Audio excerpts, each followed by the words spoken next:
อบคุณครับผมครับผมให้ตัวเองหน่อยครับ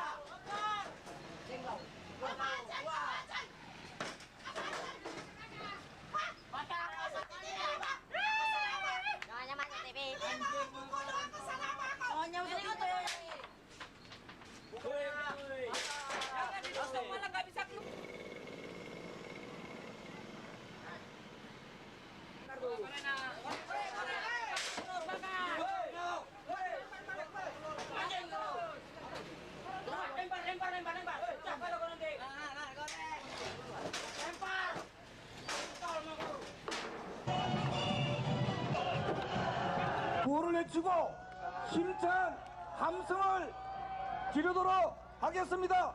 우리 다 함께 힘찬 함성을 지르면서 如果美国大使馆政府想收留我们也愿意去美国居留，因为我们生活没有保障，我们也不知道要怎么样过日子，我们什么都没有，要做生意也是不能够了，要重新再整理，什么都没有了，怎么样呢？希望能够，如果有能够美国政府能够支持我们也愿意去那边重新生活。那边有家境吗？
Hello everybody, welcome back to another episode in the DJ Anesh series. Welcome back.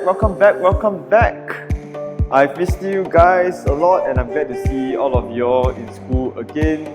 Glad to see y'all doing tutorials, and here is the first podcast of the term. And it is, unfortunately or fortunately for you, the last topic with regards to our syllabus that we are going into today, the Asian financial crisis. I hope that you are as excited as I am to talk about this topic. Certainly, it was a key crisis moment in Southeast Asian history and Southeast Asian economies. And we will be looking and assessing the development of this crisis throughout its about 2 to 3 years. Speaking of extraordinary situations and extraordinary times, we are living in extraordinary times. Once again, I'm glad to be with you on this journey of HBL and this entire circuit breaker going into phase 1 period and all that. Quite often as historians, we look back into history and we look at the events and the people of the past. Right now, we are part of history, and 20 years down the road, some of you all who become teachers, you will be teaching about this exact moment that you are living through right now. You will be telling your students or telling your friends and your people the story of how you were listening to a wannabe DJ podcasting his life away on the Asian financial crisis while you were in the period of COVID-19. What a story that would be 20 years down the road. You will remember this moment. You will remember my voice. It will be floating through your head as you tell people about COVID-19. Why I mention that is because in this topic that we are going to go through, the Asian financial crisis, I actually lived through the period and I was old enough to understand what was going on. Not older, I was old enough, right? Old enough to understand what was going on at that point in time. I remember it was, in the years 1997, 1998, I was in the upper primaries, and I remember that there was an atmosphere of doom and gloom that descended upon Singapore at that point in time. The key word was unemployment. People were going through a recession, and I think generally, our parents, they were in a very they were put into a position of worry, and many people were fearing for their future and things like that.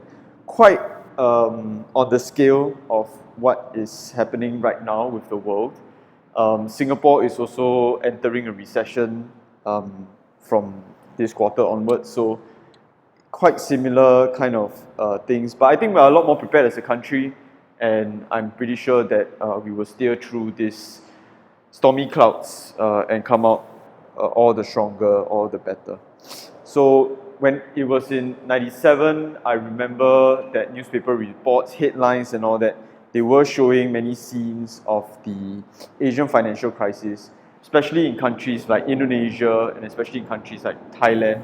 Not just were they talking about economic figures and things like that, but they were also showing a lot of social unrest. And that's one of the key things that we want to talk about as well, which is how an economic crisis can turn into something political, can turn into something social. So that is the kind of like some of the key themes that we're going to go into with this topic. And I just want to encourage you guys to enjoy this last topic. Today we are just going to be talking about an overview of what this topic entails, and then we are going to go into an overview of the causes of the Asian financial crisis. So for today, looking at the Asian financial crisis at a glance, but not really going into any of the factors in depth. Because going into the factors in depth, I will need more time. I need you all to be mentally prepared that the Asian financial crisis, this topic, it is going to be, it's going to require a lot more technicalities with your economic knowledge, because there are going to be quite a number of economic terms and concepts for you to understand and to apply. But once again, my encouragement and my emphasis to you guys is that we are writing history essays. So while the economic content and concepts is important, remember that we are writing history essays. So there's some assurance for you guys, and I'll try to guide you as best as I can. Always remember that with regards to economic stuff, I am the lowest common denominator. If I can understand it, I think you should be able to as well. Always use me as your benchmark. You will always be better than me. So with that, on that very positive and very brightful note, let's go into the content for today. So for this last topic, the Asian financial crisis, if we go into our syllabus document, you will see all these materials over there. Now, with regards to the content itself, generally, the Asian financial crisis is going to be broken up into 3 phases, and so 3 points of focus with regards to this syllabus. The first one, we are going to be looking at the causes of the Asian financial crisis. Why did economies erupt in July 1997? So it's a very simple concept of causation and significance, looking at the various factors that contributed towards the eruption of the Asian financial crisis. So for that, we'll be looking at long-term, short-term factors, that kind of stuff. And we'll be weighing the factors against each other to determine a relative importance to the causal factors. What's their relationship with one another? How do they compare against one another? Things like that. Now, the second thing that we are going to look at is the second focus, are the consequences, the effects of the Asian financial crisis. So clearly this is in the economic theme. So we are going to be primarily focused on the economic consequences. But as I mentioned, the economic crisis was so great that there were spillover effects in the political and the social spheres. So we'll be assessing those content as well, and we'll be looking at a comparison of the consequences across these different spheres, but across different countries as well. So that has to do with the consequences. So basically the time period is things that happen after the eruption of the crisis in July 97, taking it all the way to the recovery period sometime around 1998, 1999. So that's the focus for consequences. The third focus that we have is responses. It's quite closely connected to consequences, but responses requires you to take a look at how the various economic actors responded to the Asian financial crisis across our case studies as well as across different actors. So we might be looking at how the government responded to it. We might be looking at how an international organization might respond to it, or even a regional organization, how did they respond to it. We might also be looking at non-state actors. How did the private sector respond to it? How did the banks respond to it? How did the immigrant communities respond to it? And things like that. So we'll be judging primarily the effectiveness and the success of their responses. So with regards to a responses kind of thing, we'll be looking mostly at an effectiveness assessment. How effective were their responses to the Asian financial crisis? So with that, the time frame is also after the crisis erupts. So that's the period of assessment there. So you can see, right, the Asian financial crisis, in terms of content, largely speaking, we are only looking at a period of about 2 years plus 3 years or so. And so the content is pretty scoped. But with regards to the factors, they are a lot more technical and they're a lot more specific. So I really need you guys to understand the economic concepts that come along with it. I will give you guys a list of definitions to help you out with this. But yeah, remember that we are not writing economic essays. It's more to help you to explain the significance of factors or the significance of the points. In terms of the learning outcomes, you can see over there, we are looking, same thing, we're looking at the causes, we're looking at the consequences, we are assessing the responses. Now, another way I want you all to keep this in mind, and I did briefly talk about it previously, but another way the Asian financial crisis content can help you guys out is that it can actually help you all out with economic development essays and questions. So you remember when we did economic development, that topic, and we want to assess the long-term success or the long-term effectiveness of governments.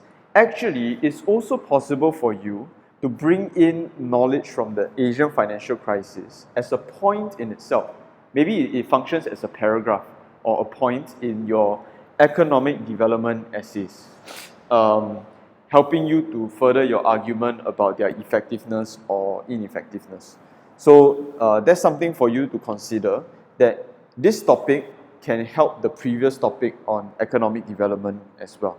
So even if you eventually choose not to specialize in this topic, have a general knowledge on this topic so that you can use it potentially for your economic development essay, which you might want to specialize in. AFC last year gave me a heart attack. It gave me a shock. I remember, like, when I first heard of the questions, I was like, oh my god, like what? Because last year, if you don't know by now, last year there were no AFC questions. So with regards to theme 2, the 2 questions of choice were both from economic development, that topic. So there was no AFC question. I think the whole nation expected that there will always be one economic development question and one Asian financial crisis question. But last year, Scambridge, they punked us, and so we were like, what? And yep, so now we know that that is a possibility, so I think we need to prepare for these kind of surprises and stuff as well. No one thought that they would be that brave, shall we say. No one thought that they would be that brave enough to do that kind of thing, but yet they did so, and well, your batch of 2019 dealt well with it, so it's all about your exam skills at the end of the day. So, but regardless of what, I want you guys to take this topic seriously, because either you're going to specialize in it or you're going to use it for general knowledge for your other topic of specialization, the economic development topic. Now, with regards to a timeline, I thought it would be useful for you guys to visualize what the Asian financial crisis, its trajectory, its progression, how did it look like. You can see that I expertly color-coded this timeline, starting from the milder colors to the darker colors, and finally to a neutral color, which signifies the recovery period. Yeah, I know that I'm a visionary with regards to color design. Thank you for your applause. Thank you. Even though the crisis breaks out in July 1997, first in Thailand and then later on in the other countries, when we assess the causes of the AFC, we must think in terms of long-term structural causes as well as the more immediate causes. So while the event itself happens in July 97, in order to account for the event, we may need to go back a few decades actually into Southeast Asian economies to assess what were the structural problems, the structural issues, or the structural decay that was already beginning from the period of the 1980s leading on to the 1990s and finally to 97 itself. And over here, I have consolidated the major long-term structural causes of the AFC. Many terms that you see over here right now will be unfamiliar to you, and don't panic. Remember, we have lessons for that to unpack all these terms as well, but at least you can see what's the broad range of things that are going on. So with regards to the structural vulnerabilities, there's there's an unregulation of the financial and the banking sectors. There is a lot of elite level corruption, and many scholars have actually pointed to this second point over here as the unique factor in the Asian financial crisis, especially with certain governments like in Indonesia, Thailand, and to some extent Malaysia and Philippines as well. Notice that I didn't put Singapore, because once again Singapore is going to be our shining example of a government and an economy that is integrity and that is transparent and that is sound and all that kind of stuff. I tell you, your A-level syllabus is structured in such a way for you to see how your country compares against others. Not to assert ourselves over them or anything, but this is to reflect back on history and to see what the situation was like. The third factor over here, liberalization and excessive borrowing. Remember that the Asian financial crisis is in 1997. In the grander context, this is an era of economic liberalization. Remember that the Cold War, with the end of the Cold War, it ushers in a period of liberalization, whether it is political liberalization or economic liberalization. The world, the countries, they're opening themselves up to each other. There is a lot of interdependence going on.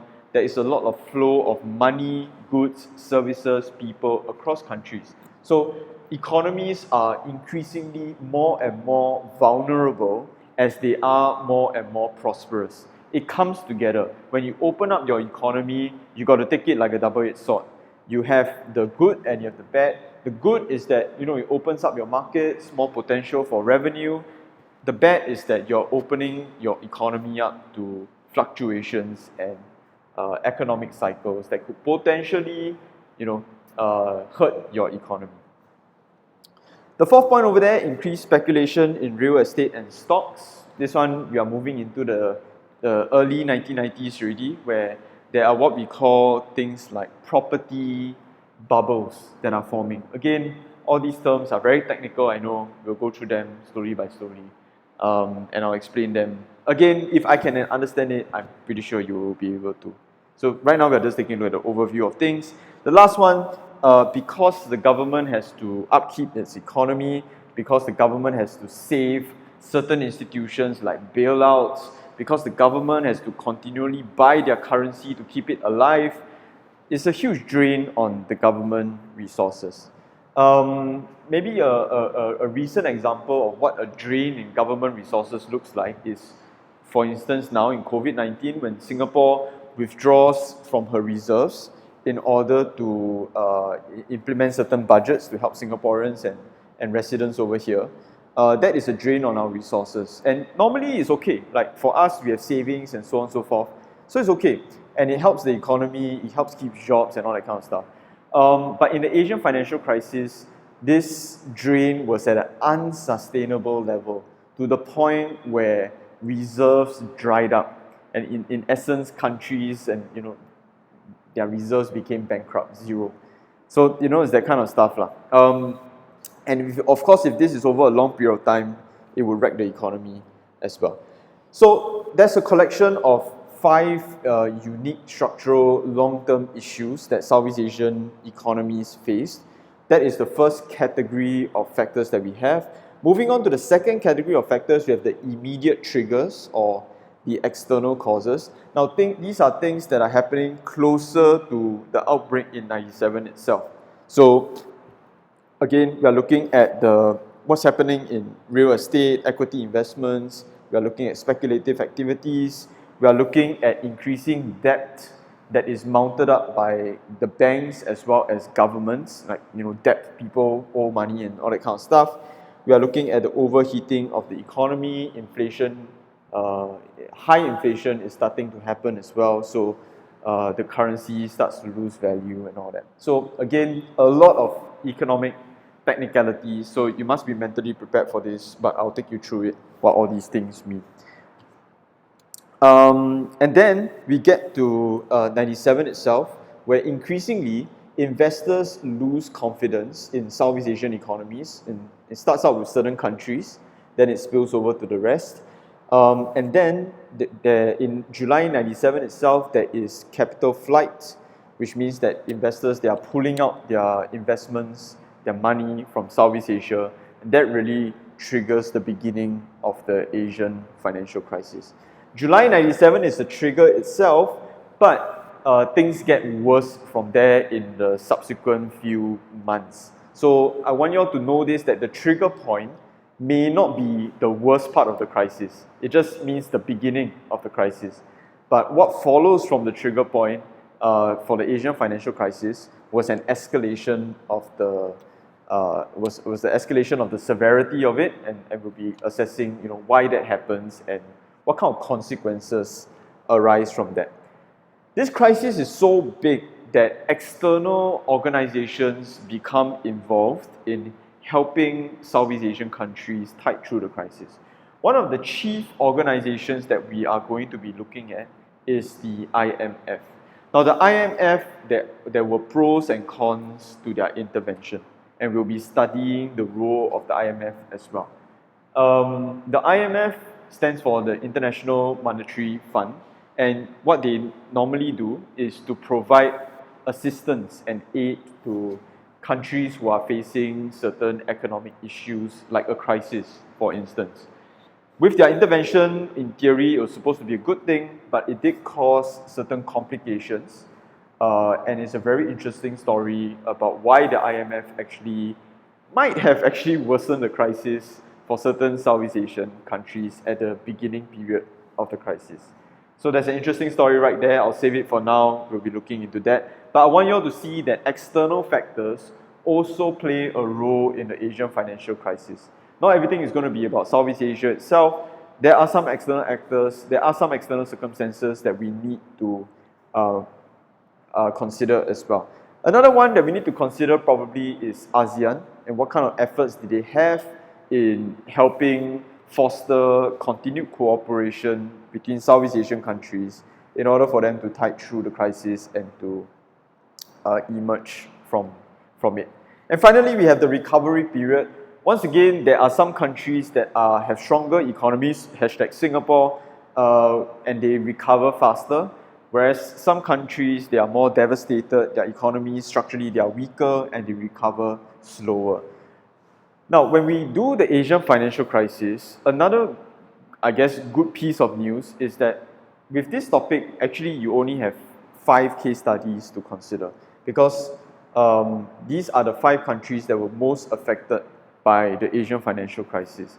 And coincidentally or not, these 5 countries are the exact same 5 countries that are our ASEAN founding member states. So we are looking at Thailand, Philippines, Indonesia, Malaysia, and Singapore. So these are the 5 case studies that we have for any Asian financial crisis essay. You can scope it down to that on top of scoping down the time frame as well. So this is the timeline in a glance, and I hope that it can continue to serve as a reference point for you as you go through the content. You can try to situate the points and at which part of the timeline you are at. So going into the categories, these are the things that in subsequent lessons I will unpack with you guys. I will slowly explain it as well. But today I just want you to get an overview of the whole thing. Many of these points I have actually elaborated already just now in the time frame, but let's go through them once again.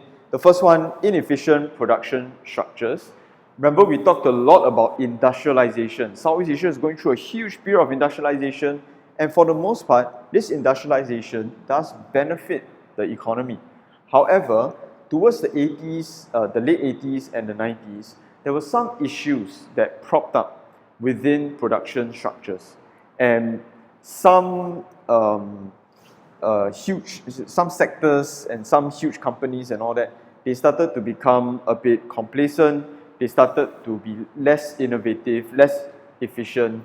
That had a huge number of reasons why that was so, but it did affect how profitable that company or that sector was. It did affect government revenues and all that.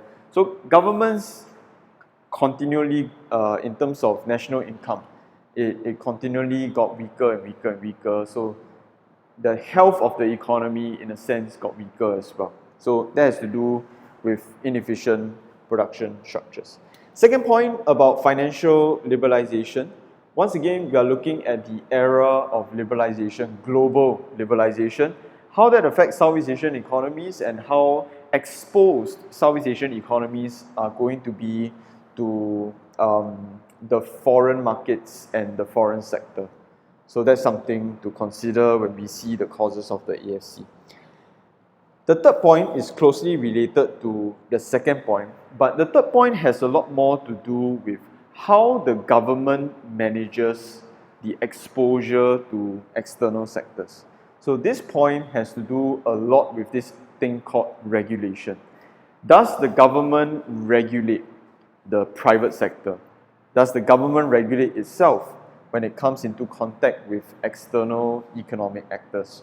Or is there what we call laissez-faire, free hand, y'all do whatever y'all want, as long as y'all make money, I don't care, but make sure y'all make money, but I'm not going to regulate you, I'm not going to supervise you, y'all do whatever y'all want.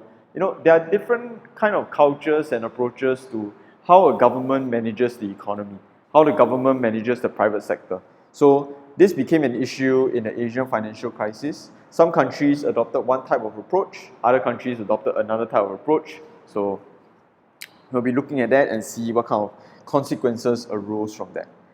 The fourth point over here, over-dependence on foreign borrowing, it connects to the external sector as well. We are looking at how Southeast Asian economies became dependent on foreign sources of capital. And when those foreign sources of capital dried up, when those foreign sources of capital refused to continue to invest in Southeast Asia, when those foreign sources of capital became spooked by the events of 1996, 1997, that's where the problem comes in, because the economy was so dependent on them. Now that they are gone, it leaves a huge gaping hole and a vacuum over there. So that was a huge problem with the structure of the economy, the structure of the banking and the finance sector as well. And the last point over here, as I mentioned just now, it is the one distinctive factor that many academics have converged on and looked at with the Southeast Asian case of the financial crisis. And they really point towards this idea of the elite level corruption or all these other things like crony capitalism, moral hazards and all that stuff. Together, collectively together, basically means that in terms of economic planning, there were a lot of shady deals that were going on. There were a lot of irregular practices. There was a lack of transparency and so on and so forth. So a lot of this last point over here, has to do with the issue of governance and the political culture or the political economic culture within Southeast Asia. And many scholars have pointed to this as one of the prime reasons for the cause of the AFC. So you see, among the structural factors, there are there are 5 over here, right? There are 5 over here, but even there might be a relative importance as to which ones were more contributive. So you can compare even within your structural factors. You don't necessarily just need to compare between structural factors and the more immediate factors. You can even do a comparison, relative comparison, like within this category of factors over here. The next category of factors has to do with more of the immediate ones. Again, this was, I talked a lot about them in the timeline already, but here we have the factors again. I think a lot of it came down to the second point over here. And you all must understand that the Asian financial crisis, a lot of it had to do with this thing called speculation, investor speculation. Again, I will explain how these kind of things work, but in gist, how speculation works is that if you believe something is going to happen, or if you believe that this is the situation as it is, you are going to act on your beliefs. It doesn't matter whether it's true or not. It's just a gut feeling that you have. You're going to act upon it. So as an investor, if I feel that this is a profitable thing for me to invest in, I feel confident in this, I'm going to put my money in it and put it in for long term. But once something starts to destabilize over there, I start to lose my sense of confidence in this thing that I put my money in. Then I'm going to start to withdraw my money because I'm scared I'm going to lose my money. So that's the kind of thing that was going on in closer towards the outbreak of the crisis in 1997. There was a lot of investor speculation, and in fact that led to the trigger of the AFC. With regards to the sequence of countries that are affected by the AFC, the outbreak happened in Thailand. So Thailand was the first country to be hit, and then later it spilled over to Indonesia, Malaysia, Philippines, Singapore. Once again, even though Thailand was the first country that was hit, the first country that was hit might not always be the one that was hit the most severely.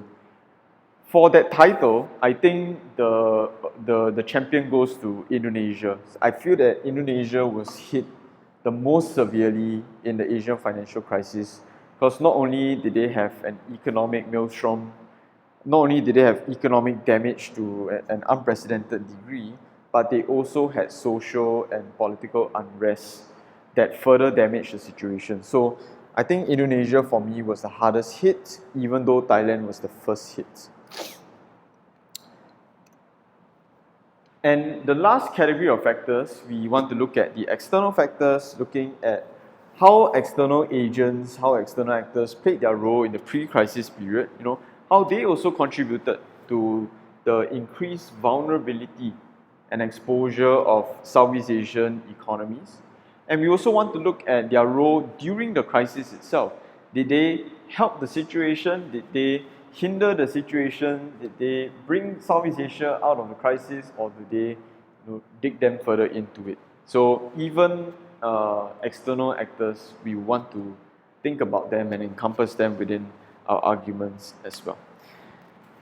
This last slide over here, it basically, this is kind of like my proposal or the way I see things about the structural factors against the immediate factors, and trying to inject some level of criteria here as well. You do not necessarily need to follow this thing, but it just gives you a reference point as to how you can conceptualize your argument and how you can conceptualize the factors over here. So the structural factors for me, they are responsible for why the crisis is called a crisis. Like, it is a bad situation. So they are responsible for the magnitude or the severity of the crisis, as well as the relative impacts of the crisis in the region. So not just within the nations itself, but across the entire region as well. So looking at the structural factors, how they create weak foundations, and the weak foundations, they serve to magnify the triggers of the crisis in '97 itself. We are going into the immediate category of factors in terms of what's their specific role or what's their specific function.